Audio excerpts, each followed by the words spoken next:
à mesure, il y a pas de souci. Oui, Bon, ben, bonjour à tous et à tous. Déjà, merci d'être présents. Alors, c'est un webinaire hein, qui a un but un peu technique. Je m'en excuse d'avance hein, parce que il y a des choses qui peuvent être un peu en dehors du langage commun, on va dire, des entrepreneurs individuels, mais qu'il est important d'apprendre pour pouvoir faire ses choix et faire le fameuse option à l'IS ou non. Donc, ne quittez pas dès le départ le webinaire parce que ça peut être un peu dense, mais le but, c'est de vous donner une vision assez pragmatique de ce qui s'est passé et des incidences. Mais déjà, si on a communiqué en masse dessus, c'est que c'est une réforme majeure du statut de l'entrepreneur individuel qui a une conséquence très positive pour vous tous ici présents et pour toutes les personnes concernées par ce statut. Ce webinaire va se décomposer en 4 parties. On va faire des rappels pour expliquer un peu quels est les préconçus pour bien appréhender la suite. Le contexte autour de cette mesure, c'est-à-dire comment on a construit cette mesure. Enfin, c'est pas moi qui l'ai construit, hein, c'est l'administrateur, hein, c'est le législateur, et pourquoi ils l'ont fait. Et ensuite, cette loi se décompose en 2 statuts. Le nouveau statut juridique de l'entrepreneur individuel, vous verrez, c'est essentiellement deux grosses notions et qui est complètement décorrélé du dernier, qui est l'option à l'IS de l'entrepreneur individuel, qu'on verra un peu plus en détail pour qu'on puisse en parler après en face à face. Hein, ça fera l'objet d'une étude personnalisée pour chacun d'entre vous. Vous verrez à la fin. Donc, comme l'a dit Jérémy, n'hésitez pas à poser vos questions dans le chat au fur et à mesure, s'il y a besoin qu'on y réponde. Comme ça évite de passer à autre chose et de se dire, voilà, on a oublié la question, j'ose plus la poser. Du coup, pour faire un peu de rappel, le statut de l'entreprise individuelle à l'IR. Donc, ça concerne aussi bien les professions libérales, hein, type médecin, kiné, ostéo, tout ce que vous voulez, qu'un artisan qui est en entreprise individuelle, en garage automobile. Tout le monde avait la possibilité d'être sous ce statut-là et pas uniquement des professions libérales. C'est un statut qui faisait peur et débat. Ça, j'ai choisi d'être un peu cash là-dessus parce qu'on se disait souvent, ouh là là, moi je veux pas être au RSI, ça va être terrible, je comprends pas ce qu'ils me font. D'ailleurs, ils ont changé le nom pour essayer d'enlever la peur aux gens en disant qu'il y avait une réforme, mais la réforme, elle n'existe pas, c'est juste un changement de nom. Hein. Le régime social des indépendants est devenu la sécurité sociale des indépendants, mais le mode de calcul et l'URSSAF restent toujours derrière. C'est exactement la même chose.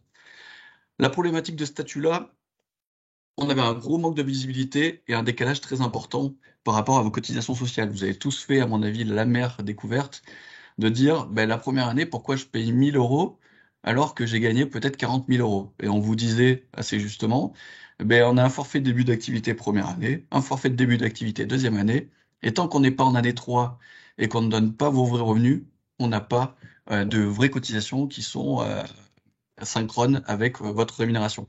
Donc ça, c'était assez complexe en général pour nous de pouvoir l'anticiper, de vous l'expliquer, même si on pouvait anticiper en disant j'ai des revenus estimés à temps. Donc tant qu'on n'était pas en année 4, 5 et qu'on avait une activité assez stable, on avait un gros problème de décalage et de visibilité. Il suffisait par exemple que par exemple qu'une infirmière tombe enceinte, ne travaille pas pendant 6 mois, elle se retrouvait à payer des cotisations plein pot alors qu'elle ne travaillait pas. Donc ça nous posait vraiment des gros problèmes, cet ancien régime. Et aussi, le deuxième point, c'est aucune optimisation possible à l'impôt sur le revenu. On avait une comptabilité de trésorerie, c'est-à-dire qu'on prenait les encaissements, les désencaissements, et on n'avait pas d'autre choix que de dire oui, mais la prestation rattachée, non, non, on devait faire comme ça. Et je sais qu'on a eu beaucoup de discussions, c'est l'exemple que j'ai entre parenthèses, de dire je suis infirmière, j'ai fait beaucoup de soins pendant le Covid ou beaucoup de vaccinations. J'ai envie de décaler des paiements auprès de la CPAM parce que si je les mets sur le revenu, je vais me faire détruire et vous allez avoir des cotisations sociales qui vont s'envoler. Donc on se retrouve des fois avec un décalage de facturation de certaines professions libérales de 2, 3, 4, 5 mois. Avec ce nouveau régime, ça sera plus le cas. On aura le choix de pouvoir rattacher au bon exercice. Ça aussi, ça va éviter quoi? Ça va éviter d'entendre, et je l'entends très très souvent à juste titre, je paie des cotisations sociales sur la totalité de mon résultat alors que je n'ai pas besoin de tout cela. C'est-à-dire que je fais un résultat à 60 000 euros, je prends que 3 000 euros, ben vous êtes imposé sur 60 000 alors que vous prenez en réalité que 36 000. Donc c'est un peu dommage et d'ailleurs c'est pas juste d'être taxé sur la totalité. Et ce qu'on entend aussi, c'est je ne sais pas combien j'ai réellement pris en rémunération. C'est tout à fait légitime, c'est parce qu'en fait, on vous dit, bah, vous faites des prélèvements comme ça, et on verra bien à la fin de l'année en fonction des cotisations. C'était très compliqué, du coup, je reviens à mon point 1, d'avoir une visibilité, et compte tenu de ce décalage, vous étiez perdu et parfois même un peu agacé. Alors, à juste titre ou pas, parce que même nous, des fois, on est un peu perdu avec l'URSSAF ou la gestion, des fois, est un peu houleuse et complexe. Donc, si je vous parle de ça, c'est que ça va être amélioré avec la nouvelle loi, justement, qui a été promulguée le 14 février 2022. Alors, si on vous en parle que maintenant, et on est déjà précurseur, parce que très peu des cabinets s'y risquent, c'est qu'il y a beaucoup de décrets applicatifs qui vont rentrer en vigueur dans les prochaines semaines, prochains mois. Mais ça reste des décrets applicatifs, c'est-à-dire c'est plus technique à la compta, en disant techniquement vous devez faire ça, traiter ça comme ça, la rémunération. C'est plus notre sauce à nous, mais la possibilité, le changement du statut d'entrepreneur individuel et la possibilité d'opter à l'IS, là c'est on a tout qui est bien écrit et tout est prêt pour ça. Deux grands principes dans cette loi, c'est la distinction automatique du patrimoine personnel et professionnel. Ça, c'est très important. C'est quelque chose où vous n'êtes pas forcément sensibilisé. Tout le monde n'est pas sensibilisé, mais il faut bien l'avoir en tête. C'est une mesure vraiment phare et vous allez voir que ce statut est encore plus intéressant au-delà d'IS à ce sujet-là. Et voilà, la possibilité d'opter à l'IS, ça, on y reviendra en deuxième partie, mais vous inquiétez pas, euh, on y viendra en détail. Qui est concerné, je l'ai expliqué, hein, c'est aussi bien un micro BNC, donc profession libérale, un micro BA, bénéfice agricole, qu'un artisan, qu'un dentiste, qu'un chirurgien qui est au mode réel. Pour vous donner une petite idée, ça concerne cette réforme 3 millions d'entreprises individuelles en France. Alors à l'intérieur, beaucoup de micros, mais ça reste 3 millions de personnes qui sont concernées par ces différentes réformes. Ça, pour incidence, alors là c'est plus technique, à la suppression progressive de l'entreprise individuelle à responsabilité limitée, qui avait été créée en fait avec une possibilité d'opter à l'IS pour enlever la problématique liée à l'entreprise individuelle toute seule. Donc ça, on pourra plus en créer, plus céder, plus de succession, plus de donations là-dessus. Ils le suppriment, c'est une erreur qui a été faite par le législateur. Ils ont voulu rajouter en plus une nouvelle structure plutôt que de se dire, ben, on a juste à opter à l'impôt sur les sociétés dans la structure actuelle et c'est bien plus simple. Donc c'est une marche arrière. Donc si on vous parle d'EI RL, de création, hein, bah, beaucoup de questions nous ont été posées par des clients. Je suis en EI, j'aimerais bien passer en responsabilité limitée pour me protéger de mon patrimoine. Mais plus besoin de faire ça, hein. De fait, l'EI va vous protéger. Ça, on va le voir plus en détail.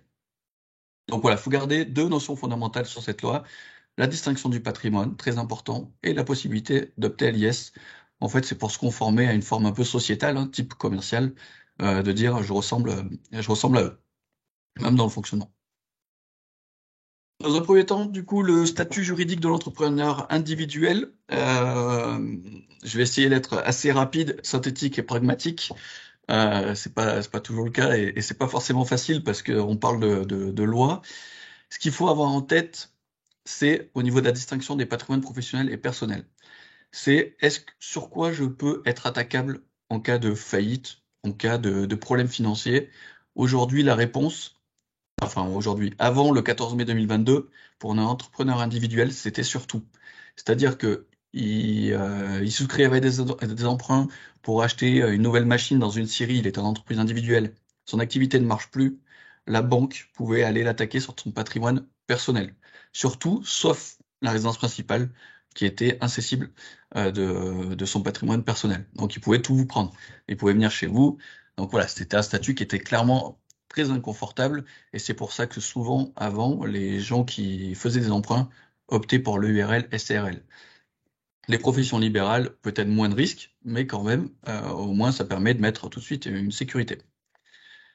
Donc, qu'est-ce que dit la loi? La loi dit les dettes qui sont avant le 14 mai, ben, j'ai un seul patrimoine, j'avais pas de confusion. On peut aller me chercher le perso sur la base du pro. Je dois de l'argent sur mon BNC, sur mon activité artisan. Ils vont aller me chercher sur sur la partie personnelle, même s'il y a la nouvelle loi. Par contre, sans rien faire, et je dis bien sans rien faire, hein, c'est une transformation du statut juridique. À compter du 15 mai 2022, il y a une confusion automatique du patrimoine personnel et professionnel. C'est-à-dire que si on fait une faillite à titre professionnel, on ne viendra jamais sur le patrimoine personnel. C'est clairement pour vous protéger, pour dire, voilà, j'ai des exemples, moi, plein la tête. On risque pas d'avoir des huissiers à la maison si j'ai pas payé mon emprunt. Bon, vous verrez, ça fait pas bon ménage pour les banques, on va en parler. La petite subtilité administrative qui est un peu pénible, et ça j'attends de voir si ça va vraiment être appliqué, c'est qu'au même titre qu'une société commerciale type SAS ou SARL, on devra apposer le sigle entreprise individuelle devant chaque relevé bancaire. Par exemple, je m'appelle Maxime Dupont, je suis médecin, eh ben, je devrais mettre EI Maxime Dupont. Voilà, ça va être obligatoire. Vos chargés de mission pour ceux qui sont clients au cabinet reviendront vers vous pour vous sensibiliser. Hein, ça sera sur les factures, sur les relevés bancaires, sur les devis, sur les sites, sur les RIB, sur toutes les communications externes. Pourquoi ils ont fait ça? C'est vu qu'il y a une distinction, ça permet de lever le doigt et de dire ben regardez, j'ai une confusion, j'ai plus de confusion du patrimoine. Donc si jamais je vous plante à titre pro, vous viendrez pas me chercher à titre perso. Sincèrement, pour moi, voilà, c'est anecdotique, mais il faut le faire. Hein. C'est passible d'amende. Voilà, je l'ai jamais vu, mais sachez-le. Si ça vous arrive, vous disiez pas on l'a pas dit. Maintenant, on peut se demander, et là on va passer très vite, hein, vous inquiétez pas, vous aurez le support, c'est de se dire, vous me parlez de patrimoine professionnel, Maxime, qu'est-ce que c'est? Il y a 5 grandes catégories qui ont été créées. Je prends mon bilan, en fait, je suis, par exemple, je suis ostéopathe.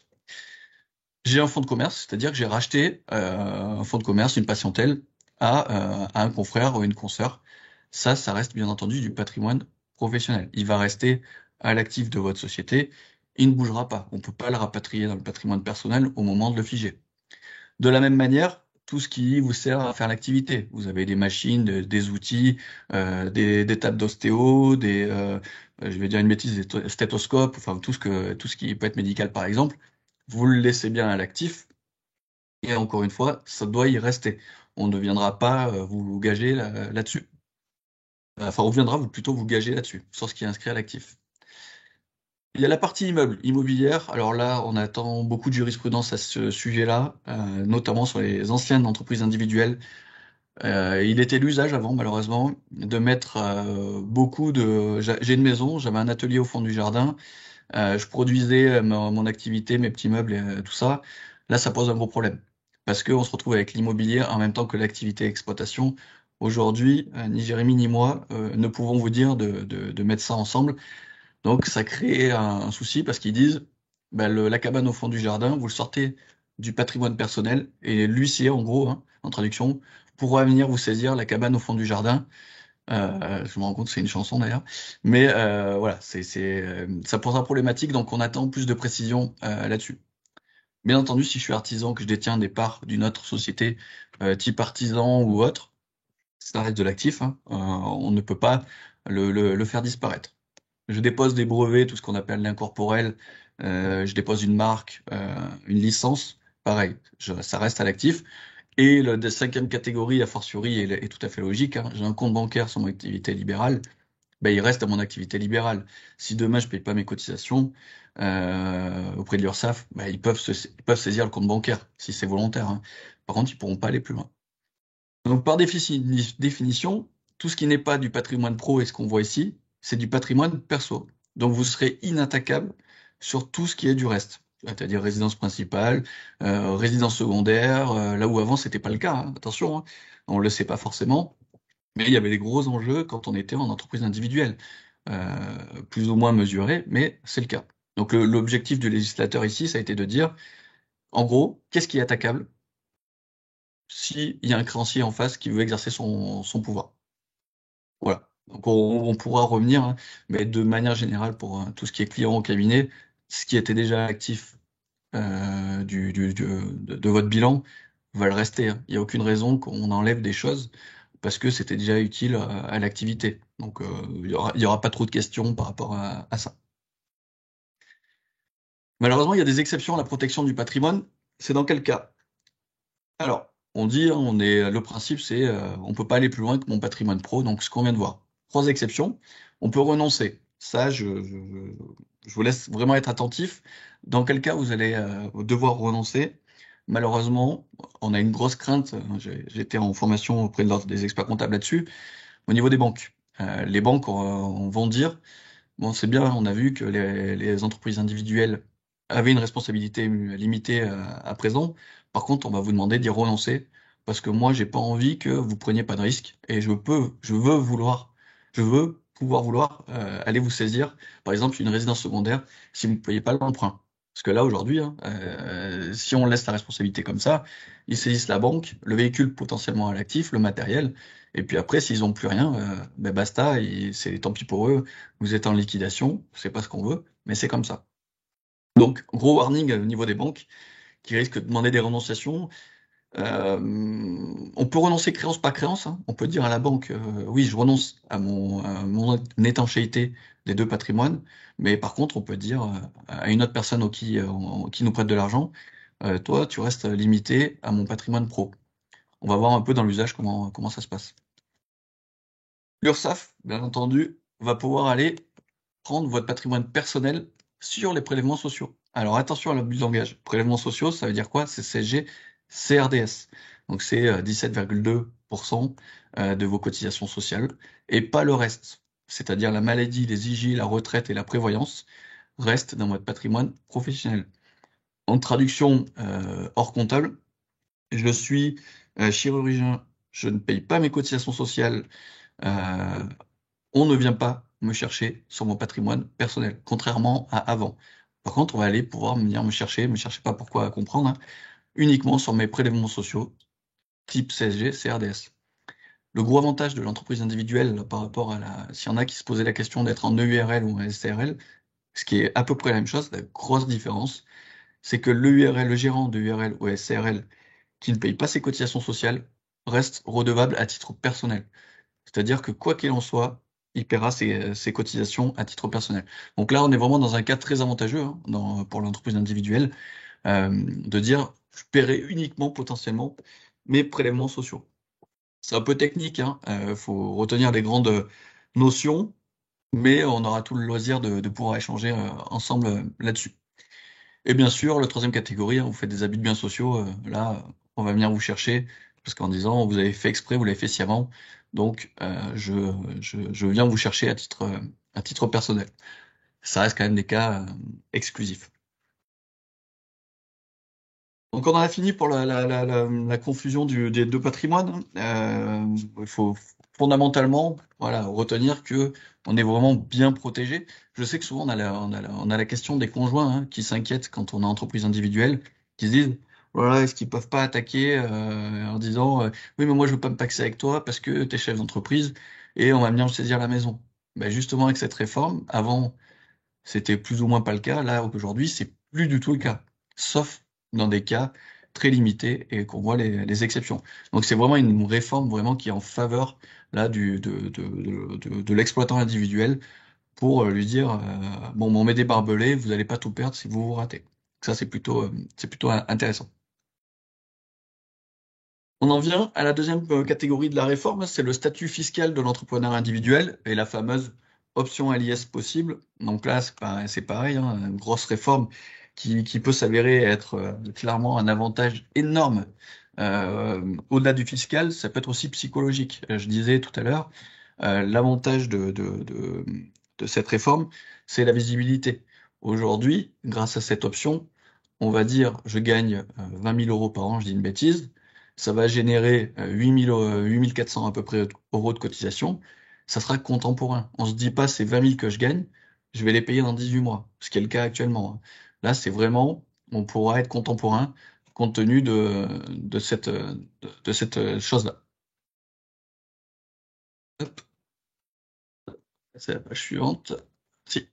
L'imposition des bénéfices. De fait, avant, qu'est-ce qui se passait? J'étais à l'impôt sur le revenu, que ce soit pour une micro-entreprise. Une micro-entreprise pourra opter à l'IS, hein, c'est pareil, assez lunaire, mais ça sert à rien, hein. Je vous le dis tout de suite, il y en a qui suivent. On vous expliquera pourquoi, parce qu'en fait, c'est des abattements forfaitaires, on déduit pas de charge. Régime réel d'imposition, ben pareil, j'étais en profession libérale, j'étais artisan, électricien. J'avais un régime de comptabilité dite classique, hein, mais je devais opter à l'impôt sur le revenu obligatoirement. Et aujourd'hui, on nous a donné le droit. Alors, ils n'ont pas voulu faire simple, ils n'ont pas appelé ça l'EI option à l'IS, hein, ils ont appelé ça EI option pour l'assimilation à une EURL. Ne me demandez pas pourquoi, c'est toujours, ils aiment bien faire des trucs un peu compliqués quand ça ne l'est pas. En gros, ça veut dire, je peux être imposé à l'IS. J'ai des modalités d'option, ça je vais vous les donner, mais c'est le cabinet qui s'en occupera. Et il y a des conséquences sur ce changement de régime. Je vais vous les donner aussi pour que vous les ayez bien en tête au moment où vous allez revenir vers nous en disant, ben, je veux étudier ça de plus près parce que je pense que c'est pertinent. Modalité. On a un délai d'option, hein, bien entendu. On doit le faire dans les 3 mois de l'exercice. Donc, si je clôture mon exercice le 31, enfin, si j'ouvre mon nouvel exercice le 1er janvier 2023, j'ai jusqu'au 31 mars 2023 pour dire, lever le doigt, attention, je veux opter à l'IS pour mes revenus 2023. Donc, ça sous-entend que 2022, on ne peut plus le faire. Ils ont été malins quand ils ont fait les lois. Ils ont promulgué après pour pas qu'on le fasse en 2022. Pour éviter que, parce qu'eux, ils sont clairement pas prêts, surtout au niveau déclaratif. Donc, ils ont sorti 2022 du giron. Il y aurait une ou deux techniques pour le faire, mais on s'y risquera pas. Mais voilà, sachez qu'en 2023, l'option sera tout à fait possible. D'où l'intérêt de vite, pour les clients qui sont au cabinet, vite clôturer les comptes annuels pour qu'on puisse avoir une vision vraiment réelle de vos revenus 2022, de les extrapoler de par le fait en 2023 et de se dire, voilà, est-ce que là, l'option LIS, elle est intéressante par rapport à ça. La forme de l'option, c'est nous qui allons la gérer, hein, c'est une notification au service des impôts, hein, par recommandé, où on leur dit, voilà, le numéro SIRET temps, profession temps, veut opter à l'IS, et ça s'arrête là. On va voir qu'attention, l'option à l'IS, elle est révocable, c'est-à-dire qu'on peut dire, je veux bien de l'IS un peu, mais je veux pas de l'IS toujours. Je veux pas de l'IS tout de suite, je veux de l'IS plus tard. Vous verrez qu'il y a des petites subtilités qu'il faudra bien avoir en tête et qu'il ne faut pas avoir un raisonnement court terme. On sera là pour vous aider là-dessus. Et quand, s'il y en a parmi vous qui se posent la question de créer leur entreprise individuelle dans les semaines ou mois à venir, sur le formulaire, maintenant est prévu une option à l'IS de fait, hein, ils ont rajouté ce petit point pour que dès la création, on soit à l'IS. Mais là, encore une fois, on peut rester à l'IR, on peut opter à l'IS. Ça, c'est un échange avec la personne avec qui vous échangez, qui est professionnelle du chiffre, en l'occurrence. Dans le schéma de la renonciation, faut faire attention. Parce que si, quand on opte, hein, par exemple à l'IS, j'opte au 1er janvier 2023 à l'IS, ça veut dire que j'opte minimum pour 5 ans. Je peux pas dire j'opte à l'IS cette année parce que c'est intéressant, j'ai des très gros, je vais faire un très gros résultat, je veux en profiter pour prendre une rémunération identique aux autres années. Du coup, je veux pas être taxé sur tout. Du coup, vite, j'opte à l'IS cette année et je reviendrai à l'IR plus tard. Ça, enfin, dans 2 ans, ça marche pas. J'opte à l'IS, c'est valable pour 5 ans.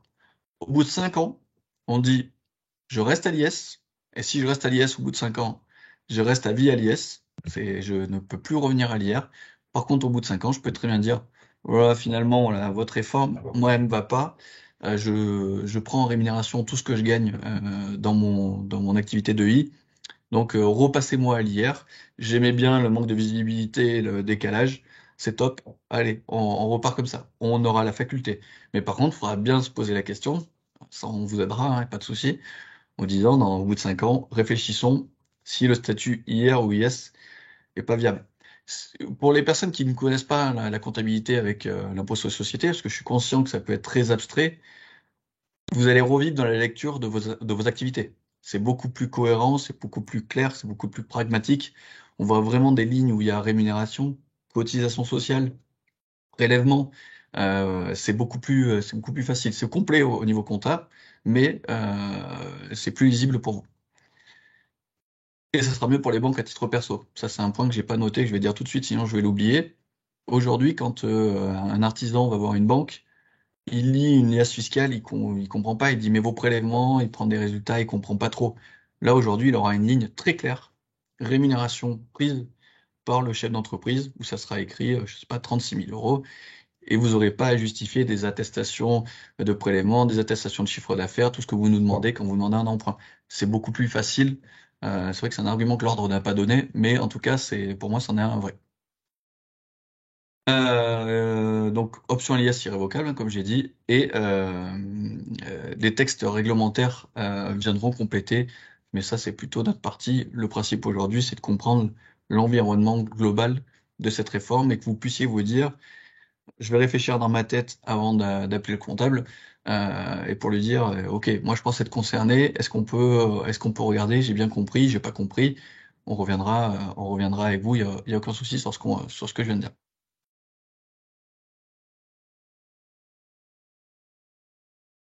Pas. L'option sur l'assimilation, alors j'ai mis un schéma, hein, mais c'est exactement ce que je viens de dire. Il y a un truc qu'il faut que vous reteniez, c'est de plein droit. C'était à l'impôt sur les sociétés, à l'impôt sur le revenu, et maintenant on a une option possible à l'IS. Et ce qui est important, c'est les deux petits points.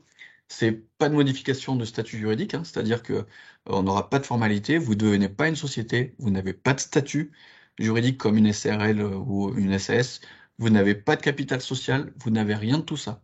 On se transforme juste en entreprise individuelle. Et la grande nouveauté, vu que vous allez potentiellement prendre le même statut que le gérant de SRL, c'est que vous allez pouvoir prendre des dividendes. Je vous donne un exemple. Je fais 100 000 euros de résultat net. J'ai déduit par ailleurs ma rémunération. Je vais pouvoir prendre, si je trouve que ça ne fait pas assez, des dividendes, ce qui est possible dans tout autre type de société. Bien sûr, il y a une fiscalité, hein, avec une règle de calcul qui est assez technique, donc je ne vais pas rentrer dessus. C'est 10%, la fraction qui excède 10% du bénéfice net imposable, qui est soumis aux cotisations sociales. C'est une fiscalité qui est très avantageuse, hein, sur la fiscalité des dividendes, mais attention à la vision un peu lunaire qu'on a des dividendes. Certes, ça coûte beaucoup moins cher en fiscalité et en cotisation sociale. Attention, ça ne confère aucun droit de chômage, de retraite, de tout ce qui va avec, hein. Donc pensez bien si on doit arbitrer, et quand on le fera ensemble, on devra bien analyser en disant il faut bien se verser du salaire pour valider les trimestres retraite, la maladie, la prévoyance. Et si on a un surplus, on profitera de la fiscalité intéressante sur le reste. Donc voilà. Dernier point, c'est pas parce qu'on opte à l'impôt sur les sociétés qu'on sort de la fameuse sécurité sociale des indépendants, hein. On reste dépendant de ce régime-là. Les pourcentages de calcul de maladie, de retraite, IJ, CG, CRDS, ça reste les mêmes. Par contre, la base, avant, c'était votre résultat, donc la totalité. Maintenant, ça sera votre rémunération. Donc c'est plutôt la base de calcul qui va changer et pas le mode de calcul. Je l'ai dit, la rémunération de l'entrepreneur, fiscalement, elle était non déductible, hein, à l'entreprise individuelle, hein. C'est-à-dire que on prenait votre résultat, vous ne voyez jamais une ligne rémunération à l'impôt sur les sociétés. Compte tenu du fait que on ait une ligne qui apparaisse, on la déduit de votre résultat comptable, c'est-à-dire qu'avant, vous faisiez 100 000 de résultat, vous auriez été imposé sur 100 000. Demain, en étant imposé à l'IS, on dit 100 000. On déduit votre rémunération, admettons, vous prenez 40 000. Vous êtes imposé sur ces 40 000 prélèvements sociaux et impôts sur le revenu. Il reste 60 000 sur lesquels vous n'êtes pas fiscalisé à titre personnel, cotisations et impôts. Par contre, vous payez de l'impôt sur les sociétés. Alors là, il y a des taux d'impôt sur les sociétés. C'est un peu nouveau pour vous. Je ne vais pas rentrer dans le détail, sinon je vais encore plus vous perdre. Donc gardez bien en tête que on déduit, donc on a un résultat plus faible, mais par contre, c'est parce que la ligne rémunération, ça au-dessus.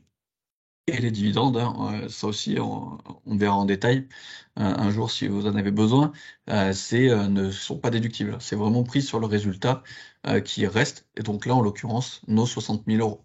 Sur les 100 000 moins 40 000 de rémunération, 60 000, je peux dire, je prends 60 000 euros de dividendes à une fiscalité plus avantageuse. Donc ça, c'est des règles d'optimisation, hein. C'est pour ça que le titre du webinaire, c'est optimiser. C'est que clairement, c'est pas simple, hein. Si on veut vous faire croire que c'est simple, ça ne l'est pas.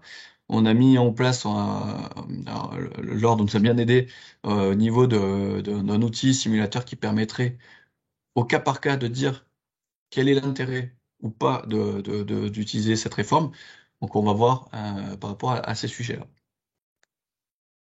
Il y a des incidences qui sont assez nombreuses. Alors, je vais pas les détailler toutes parce que sinon c'est pareil, c'est un peu compliqué. Mais avant, quand on était en entreprise individuelle, on était fréquemment en comptabilité de trésorerie. C'est-à-dire que vulgairement, on prenait vos encaissements, on les mettait en plus, on prenait vos décaissements, on les mettait en moins, et ça constituait vos résultats. Aujourd'hui, qui dit comptabilité avec option LIS dit obligatoirement comptabilité d'engagement.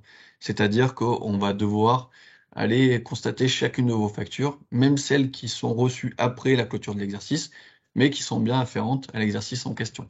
Donc c'est une comptabilité qui est plus pointue, plus précise. Malgré qu'on ait des rémunérations de dirigeants, malgré qu'on puisse verser des dividendes, ça paraît assez lunaire, pour des gens qui sont avertis au niveau juridique, ça pourrait paraître assez bizarre, mais il n'y aura pas de formalité juridique. On n'aura pas de statut, on n'aura pas de PV de rémunération. Pour info, quand on est gérant d'une SRL, on doit acter sa rémunération par un PV. Là, il y aura rien. Ils disent c'est les livres comptables qui acteront la rémunération du chef d'entreprise. Donc, ce sera nous, dans notre petite ligne. Si on dit c'est 40 000, ben, c'est 40 000. Il n'y aura pas besoin d'un acte juridique en plus. Ce qui va changer aussi, alors là, ils sont en train de le faire, c'est tout ce qui est régime fiscal, plus-value, cession, transmission, cessation d'activité. On avait des articles qui étaient prévus pour les entreprises individuelles, a fortiori à l'impôt sur le revenu. Bah là, ils sont obligés d'adapter les textes parce que maintenant, on a des entreprises individuelles, mais à l'impôt sur les sociétés. Donc, ce qui est prévu qu'ils fassent visiblement, c'est de dire bah, les abattements que vous avez, vous allez les garder, mais on va vous mettre ceux des sociétés commerciales à l'impôt sur les sociétés. C'est les mêmes, sauf que c'est le numéro d'article qui change et j'espère que les salariés qui écoutent les connaissent par cœur. Voilà, c'est juste un numéro qui change là-dessus. Donc, pas d'inquiétude là-dessus. Concrètement, et c'est peut-être ça que vous attendez, je pense et c'est logique, dans quel cas est-il opportun d'opter à l'IS?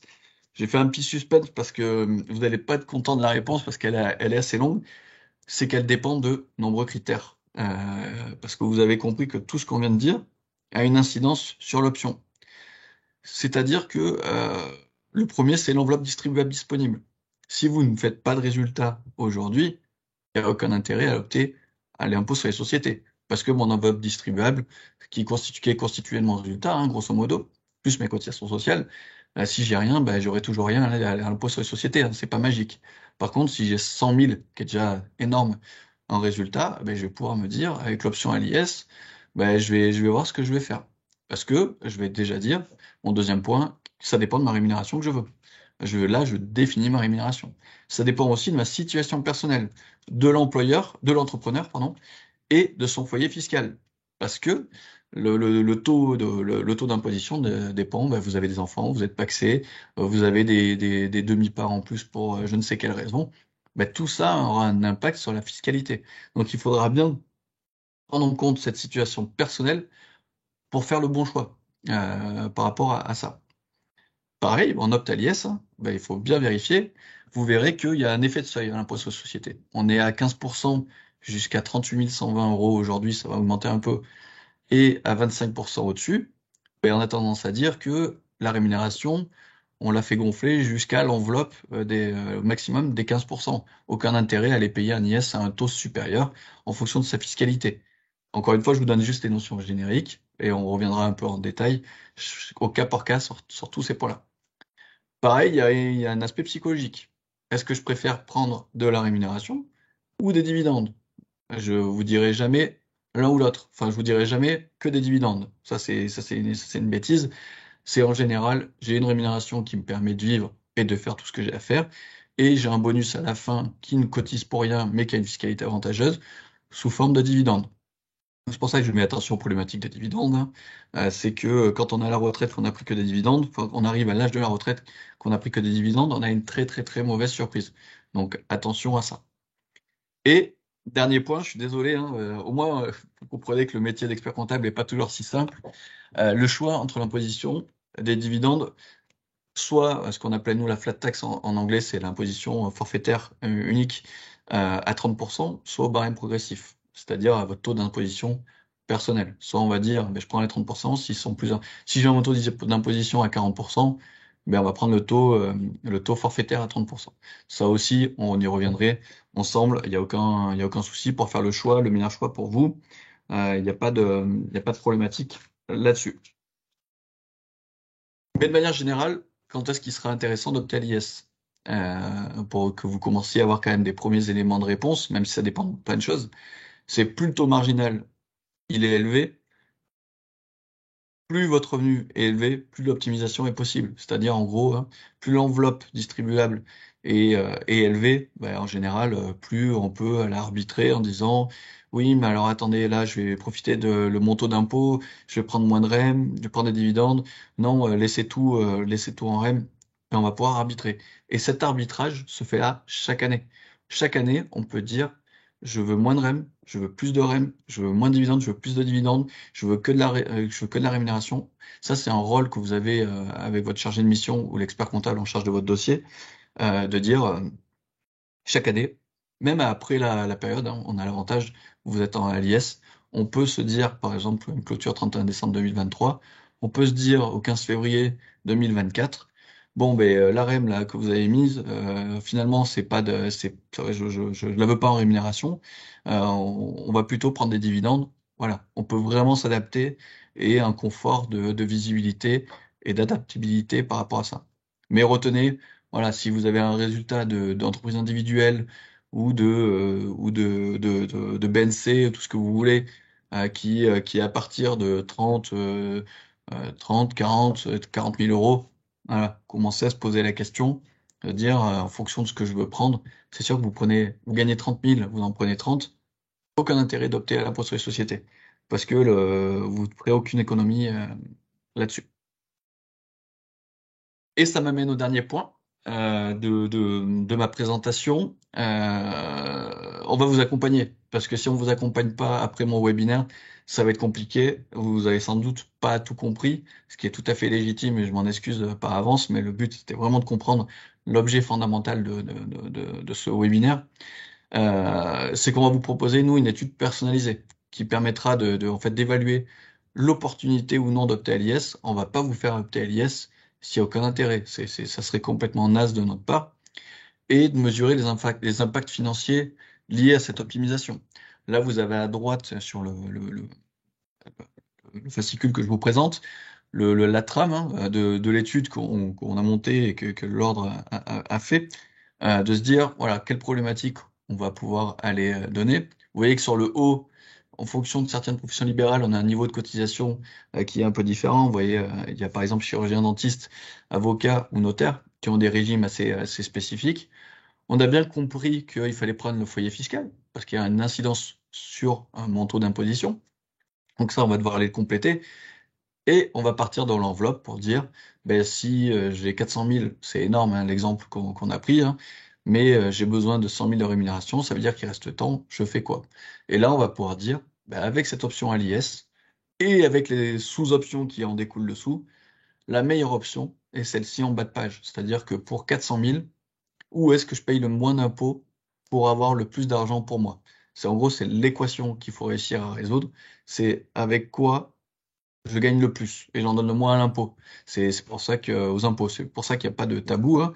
Le mot optimisation est clairement là intéressant et de mise sur ce choix qui a été ouvert à l'entrepreneur. Donc ça, si vous êtes intéressé, n'hésitez pas à le dire pour mettre en place cette, euh, cette simulation. Vous passez par votre chargé de mission ou Jérémy ou moi en fonction de qui vous connaissez entre nous deux pour qu'on puisse mener à bien cette mission et que avant le 31 mars 2023, on puisse se poser la question de dire voilà, qu'est-ce qu'on fait de notre petite activité d'entrepreneur individuel plutôt que de repousser parce que ça, vous verrez, hein, les simulations sont assez incroyables en fonction du montant des revenus et de l'enveloppe, hein. Ça peut constituer d'énormes euh, économies sociales et fiscales en fonction des différentes variables que vous allez nous communiquer, hein. Donc, ne vous dites pas, je laisse ça de côté, c'est pénible, parce que c'est déjà un gros atout là-dessus, et psychologiquement, c'est bien plus confortable pour vous de savoir où est-ce que vous allez. Voilà un peu le microcosme autour de ces différentes options. J'en ai fini, donc merci pour votre attention. J'espère que ça a été relativement clair et voilà, c'est assez exhaustif comme présentation.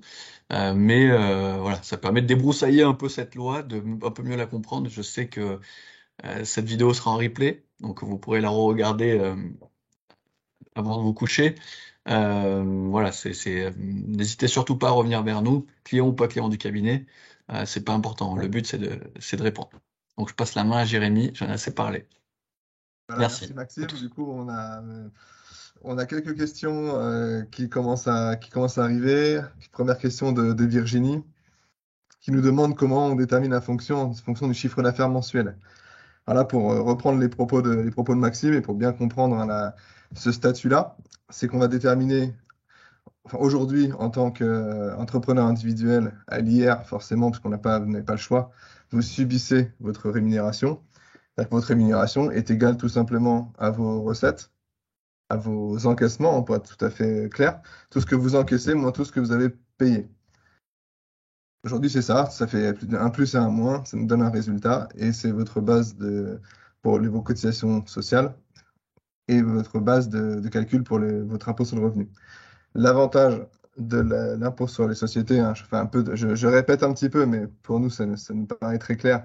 Peut-être pour vous, en tant que chef d'entreprise, un peu moins, et c'est normal, il y a un apprentissage là-dessus.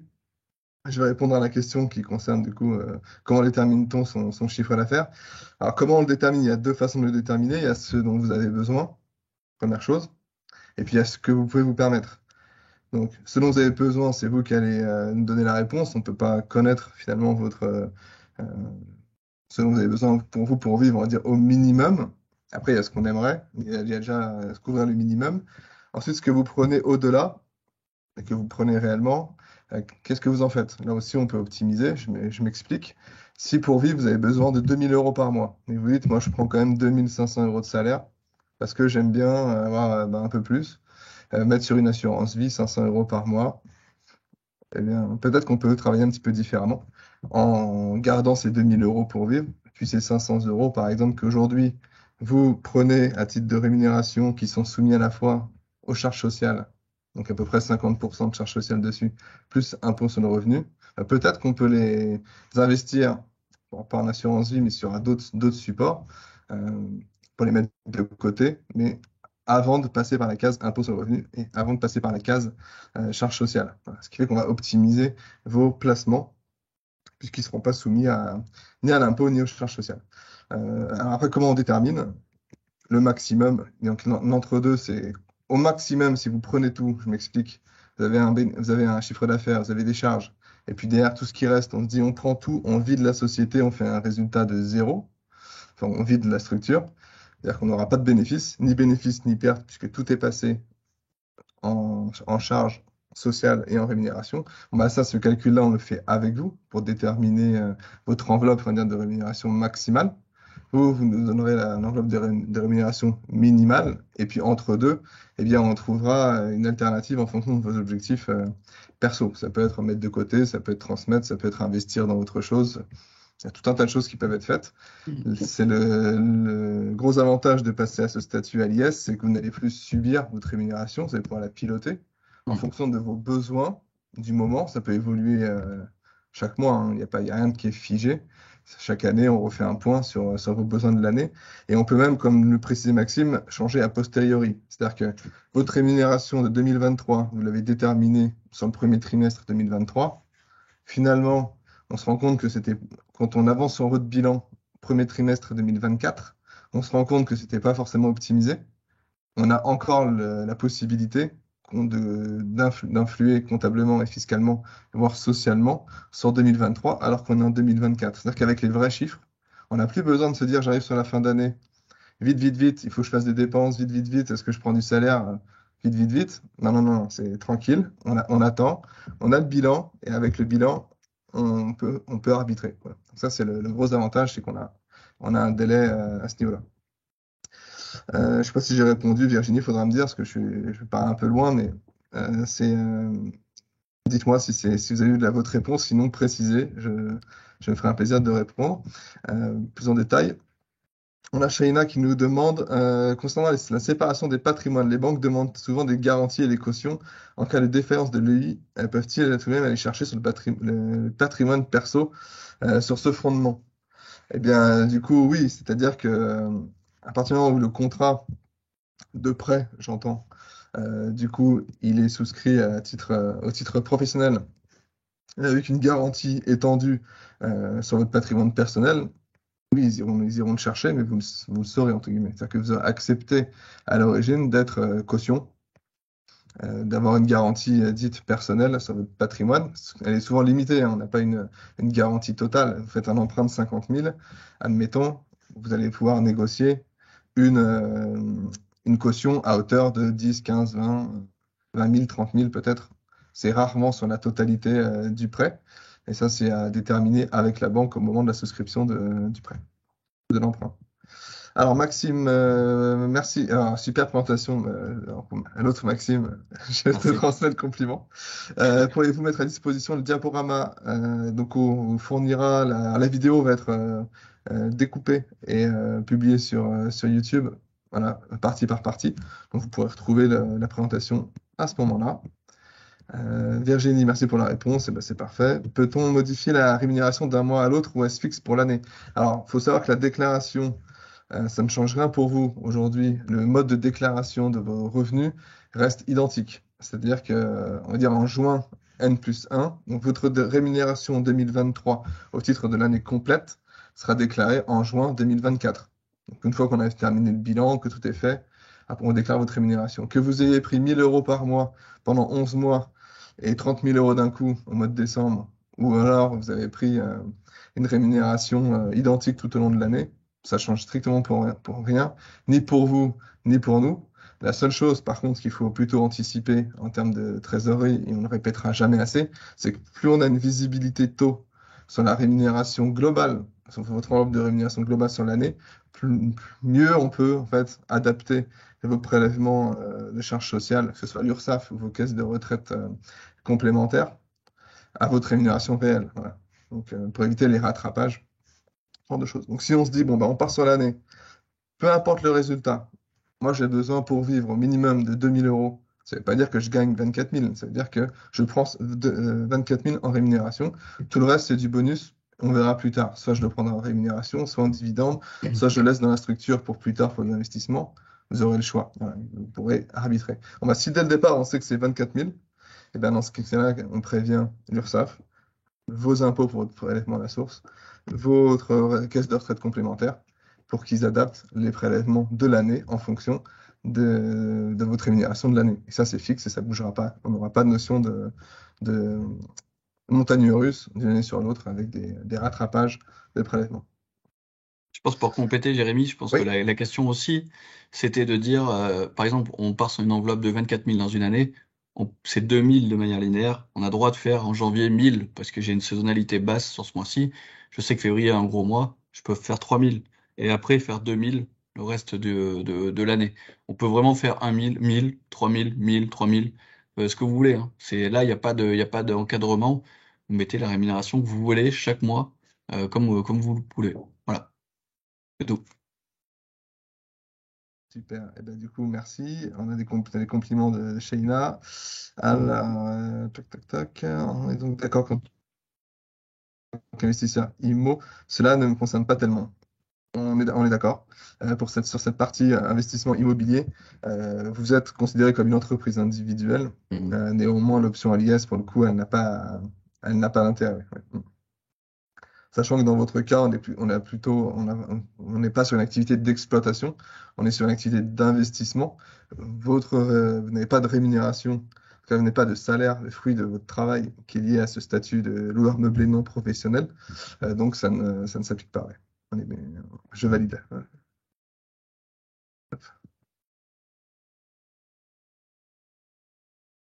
Parfait.